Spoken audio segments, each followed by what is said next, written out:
Welcome to the Education and Empowerment Podcast.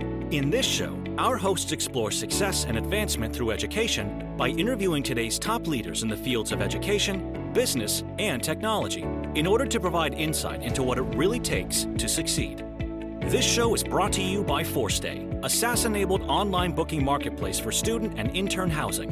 ForStay provides turnkey, all-in-one, cloud-based accommodation software solutions for colleges, universities, and organizations. Learn more at offcampus.forstay.com and landlords.forstay.com. All right, let's get into the show.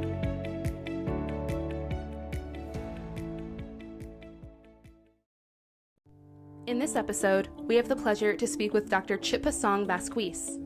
She is a senior executive with more than a decade of experience in education and academic leadership. Dr. Vazquez has held leadership positions at vocational and technical career-based institutions.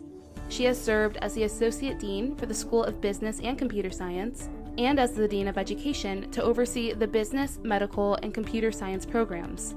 Dr. Vazquez has experience in education advancements, student relations, education management, compliance, and curriculum development. She brings over 2 decades of experience in entrepreneurial leadership with professional attributes in business and management. These attributes range from sales, analytical and technical analysis of data management, leadership consulting, event planning, and developing strategic business partnerships. She has been successful in running degree and certification programs, with the success of student graduates leading to job placements, and with over 1,500 students certified with industry-standard recognized certifications. Dr. Vazquez is passionate about education and believes in helping students achieve their goals to become successful. Her commitment is to create great relationships with her students to provide support and build students' careers for a better future. Hello and welcome to Education and Empowerment Podcast. This afternoon, I am so honored to have Dr. Vazquez on our Education and Empowerment Podcast to speak about, student support as a backbone for success in today's marketplace. And Dr. Vazquez brings a lot of great experience in her leadership role at the California Miramar University. So before we get into, all these questions, do you want to share a motto or a quote that wakes you up every morning? Sure. Something I have even on my signature line here, and thanks for having me join here, is I have a logo that I say that if you think you can, you're halfway there. And I kind of live by those same principles as well. And, I say that to all my students, if you think you can, you're halfway there. Again, just having that motivation to start or to do it is just, a quote and a motto that I live by.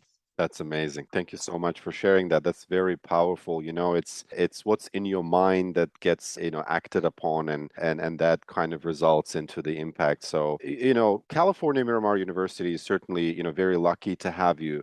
What is your story? How'd you end up in higher education and how'd you get to where you are today? Yes, great question.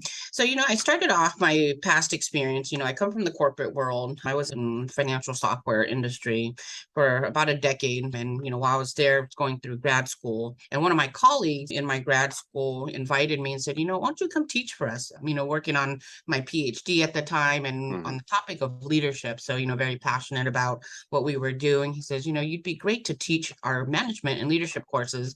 So decided to say, you know what, let's do it. And so I started teaching the class, fell in love with academics, fell in love with education in itself. Again, a very rewarding type of industry. Anybody that is in the industry can relate.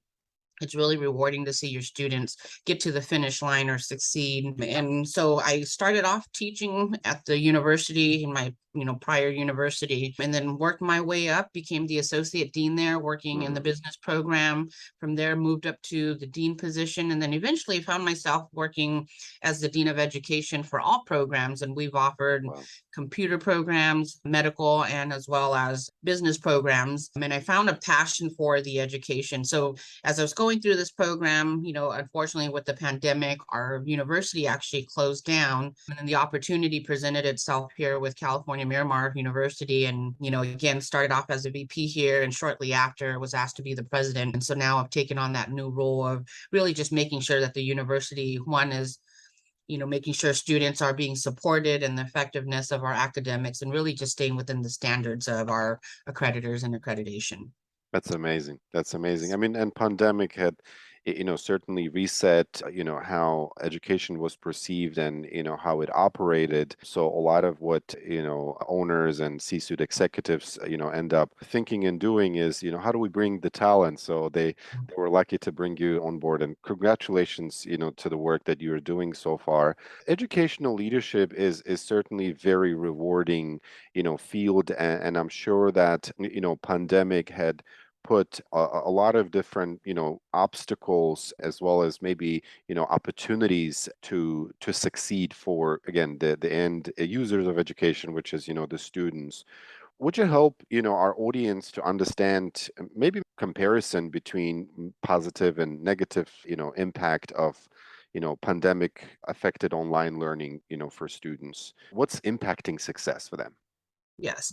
It's a very interesting topic. And I know I get asked this question quite a bit. We are a distance ed learning environment or modality. So we've kind of been in the trend for a little while now. Even with the last university I was at, we had a hybrid component. So we tend to see, the impacts on the whole online learning. Hmm. However, with the pandemic, it kind of forced everybody to kind of go to that modality of doing the online. So, the positives and negatives, I think the positive, is that, it became more flexible for a lot of folks to be able to jump in a classroom. You saw the attendance Hmm. go up quite a bit. On the flip side, in terms of engagement, you had your pros and cons with engagement, Right. and so, there was a little bit of those factors in there as well. However, some of the negative side, I would say, is more the social aspect. Right. It's a little bit different when you're coming to a traditional class and you get hands-on experience, or Hmm. you're talking directly with your professor, and you get the social aspect of being in a classroom with your classmates versus, being online. I Right. can say hello, but it's different from, actually being in class and the social Correct. gathering, et cetera. So Hmm. I think that would be probably the most negative impact I would see from that. But Hmm. in terms of the positive that I would see from going online is I think it's become almost a new norm, and the trend of education nowadays is Right. seeing that students are more opted to take an online class versus coming to a traditional on-ground class. Right. The flexibility, the convenience, as well as, and you're still getting the same caliber of learning experience, right? Because you're Hmm. still getting the same information, the lectures. You tend to see a lot more simulations that are being conducted online. So Right. I think the trend is you will see a lot more of positive sides to, learning online. Right. For Yeah, sure. this is so true. I think one of the critical, aspects and discoveries is that, and there was even a research, and I, quite often like to, reference that, 80% of learning happens outside of classroom. So, students getting together in different places, whether it's, they dorm or going to a study tour or, doing different kinds of activities is how students to learn. Do you think, right now, as a result of pandemic, that presented a challenge to, higher ed and, how colleges and universities perhaps overcoming, the difficulties, that resulted the social distancing between students?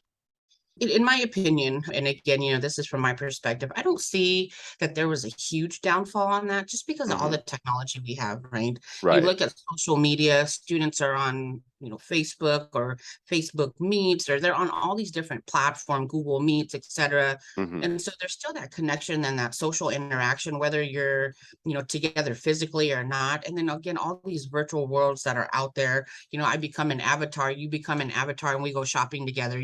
So again, there's all these different technology that Hmm. still implicates the togetherness, I guess, if that's the right word, that Right. we still have the same feelings, the same interaction, but we're not here physically. I may have somebody that's out in Australia that I'm interacting with. We're still socializing. We're Right. still having our cup of coffee together, right? But again, in the Mm. form of a video versus Right. doing it, together in person. So Hmm. I see a little bit of, again, it's always nice to give somebody a hug or, again, Exactly. being there in their presence. But I don't think it really made a big impact in terms of not being able to communicate just because all the technology that's out there. So I think, there's still a lot of social interaction for sure. Thank you so much for explaining that. And you're certainly right. Technology, has impacted the way we interact, the way we learn, the way we continue, to operate programs and companies and, missions and projects, so to speak, which again is a big, trend. It reminded me quite recently, I traveled, internationally to meet, extended four-state team. And, some of these things were, oh, I didn't know you were real. Or, oh, you very tall. Yes, So these are certainly great, aha moments that, sure. once the technology is there, and then once you get over that, you discover, so to speak. I think what's kind of happening these days is that, we're seeing technology, at Force Day as well, changes the way, our students find housing, and we, help a lot of colleges and universities and, empower them through cloud-based technologies and such. So that's certainly, one trend. What would you say are the other trends that are happening in higher education, taken advantage of perhaps, or maybe started to implement at California Miramar University, or in general? Yes, I think, a lot of it, I know there's a lot of discussions about like the gap learning, and, some of it may be how do you tie in a student. I've always been a true believer in students get out from, learning, they get the theory and, they come in for the applicable side of it or the application side, but sometimes they miss that component as they go out in the real world. So I think, some of the trends that we're seeing is that, a lot of these universities are starting to provide more short-term programs that are Right. technical, instead of doing these degree programs. Not Hmm. to say that degree programs are not valid, and, they are still warranted for, somebody who wants to get into management or somebody who wants to get a Right. promotion. They needed those degrees to, to confer those degrees to do these higher promotional jobs, etc. But when you look at the normal, your demographics, and you Right. see, which students you have, and, what's their end game or what's their end goal. They come in to get a quick certification, it's technical, then they go out there in the industry and they're getting a job. I always say in education, we're building the livelihoods of an individual. Hmm. We assess and see what they want to do. When you grow up, what do you want to do? Then we actually fill in the gaps by teaching them all the skills they need so they Right. can fulfill that goal. So a lot of times I think the trend that you're starting to see in education nowadays is how do we do, more of the short-term programs, getting certificates, and then Hmm. getting them employed into a job in their field of study, etc. That's amazing. That's amazing. As we start to think about, the trends, certainly that kind of helps us, impact the conversation about, what the future is like. So I wanted to briefly maybe touch on, based on how things are going, and obviously you experienced higher education before COVID, we experienced, education during COVID, and then I think, the new terminology is, post-COVID economy or post-COVID Yes. education. What is that like? I think a lot of it, as I mentioned earlier, I think a lot of it's going to transition to more short-term online, quick certification to get, be employable. I think, the future of university education, again, is really just honing in more on the technical skills of, what do I want to do? How am I going to complete this? But again, doing it more all on an online platform. I think that's where, the education at a university level, I would say, is heading Hmm. for sure. Got it. That's amazing. It reminds me, for sure that, since it's impacting, the way we interact and the way, students learn, I was hoping that maybe you can tell us a little bit more about, successful programs that you have at, California Miramar, University, and perhaps, the subject we are exploring is, student support as a backbone for student success. Yes. Like, what are those programs that you are perhaps proud of at California Miramar University so far, or Yes, excited about? absolutely. So we're definitely a very student-centric university. And when I say student-centric, we are here to support the students. We provide students with the resources they need and efforts to be able to effectively go through their courses and, really understand the content and the curriculum of what they're learning. A lot of times students come into the courses with a certain expectation of what they want. There's a really great book out there, and talks about, don't mark my paper, help me get an A, and really I it's really love that. helping the students understanding the content. And, it's not about memorization of the classes, but it's really understanding what do you really, it's a business philosophy, and they Mm. used it with, what is it, WD-40, the CEO there, and it's Oh, his wow. business, their business philosophy that they use. And it's really, how do you get students to really understand what they need to take out of the student experience from the class and the content? And it's not just memorization of, the final exam, but really, True. what are you learning in this class, right? Hmm. Again, going back to that competency based in the class, that's a whole nother discussion. But again, that's kind of what we are starting to implement here at the university, is to really help students go through their courses, really understand not just only the theory of what they're learning, but also how do you apply that into the real world. You know, Exactly. we We've had advisory committees that have given us some feedback, Hmm. before, and they say, students go through an IT program, and we do have an IT program here. They go through the program, they understand the theory, but then, as soon as they go out in the real world and you have them do some IT work, they Hmm. don't understand what they're doing because they never really got the application side of it. So, the hands-on experience. So that's, another piece that we've incorporated is these internships and externships programs into the university so that students can get that application side of Hmm. the house as well, so that they can be ready for the real world as they get out there. But our university, we do offer a lot of business programs. We have an Hmm. associate's all the way to a doctorate's program. As you can imagine, in a DBA program, it's a little bit more rigorous. But the student support, and I'm a true believer in, results through relationships. If you can get, you create a great relationship with your students and you provide them with the support, students are going to come back in return and do so much better because you're providing them with that caliber of support. So I think we have a lot of things going on here at the university in terms of student support, and we find that, the results are amazing based on our initiatives we put in place. That's amazing. That's amazing. That's great. I wanted to expand on, something that you mentioned, which I find really, really important, is the whole application, part of learning, as well. You're absolutely right. A lot of what we're seeing today is, students or the job market, or when you look at the workforce, I guess you see these trends, all of a sudden, people going to cybersecurity, to quality assurance, to all kinds of IT related fields and software development and these days. And then, these, boot camps or short-term, course is a great way to get there, certainly. And as capitalized earlier, that could be a really good way, to get there. But when it comes to like student learning and student outcomes, again, like you mentioned, results through relationships, what do you say is like when students live together, right? Like, do you think like living together, with international students and maybe domestic students help them reduce, the lack of sort of like the social interaction that, these days they're getting through, like, as you said, someone is in Australia. Like, how do we maybe fulfill that part? Do you still believe that, housing and living, together is an important part of the relationship building aspect? I mean, you mentioned the relationship building in the classroom, but how do we as educators continue to provide a mechanism for them to building these relationships?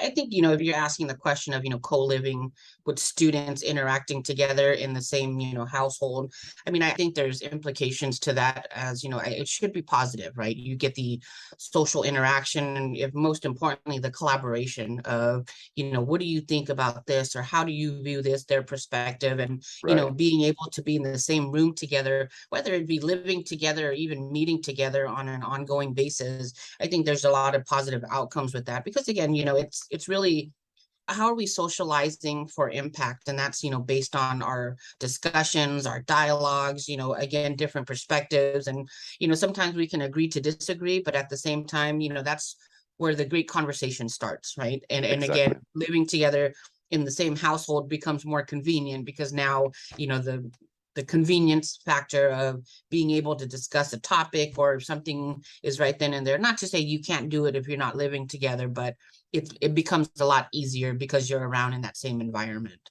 So absolutely, I would say it's a positive thing to see that. That's amazing. That's amazing. Yeah, the work that you're doing is really inspirational. If I wanted to have the same path that you have, what do I do? And what path is that? Working up in higher education or? Yes. Yes. You know what? It's a matter of, if you think you can, you're halfway there. So if Yeah. it's like that. So if you think you can do it, it's just determination, motivation. I always say one day at a time. I have Right. a picture in my office and it's a picture of a turtle.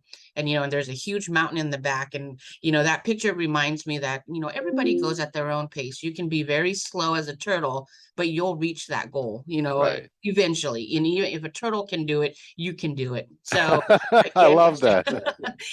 so again, you have to just think about those types of philosophies. And I always tell students the same thing.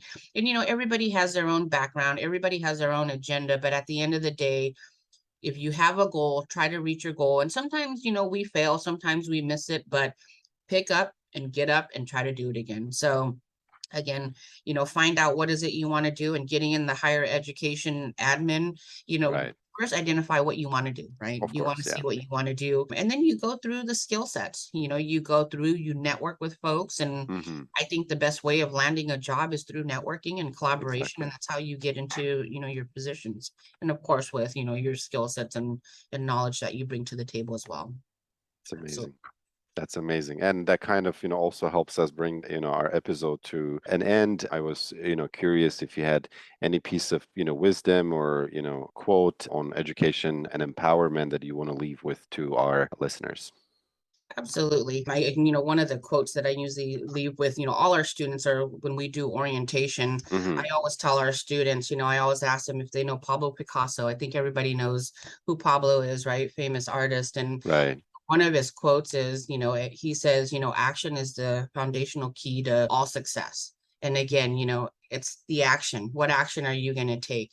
As I tell students, you can show up to class every day, but if you don't do your assignments, you don't do your work, you're not going to pass the class. So again, it's the action that you take that is going to be the key foundational to all success. So take action, make it happen. I always tell students that, and I said, one way or another, do what you can, put your efforts, and it'll go a long way. And at the end of the day, I can talk to you all day and tell you motivational stories all day, but Exactly. our session's coming to an end here. But I really think, if you think you can do it, take action, even if it takes you a little bit longer. But if you chip away at it little by little, you'll get there. Fantastic.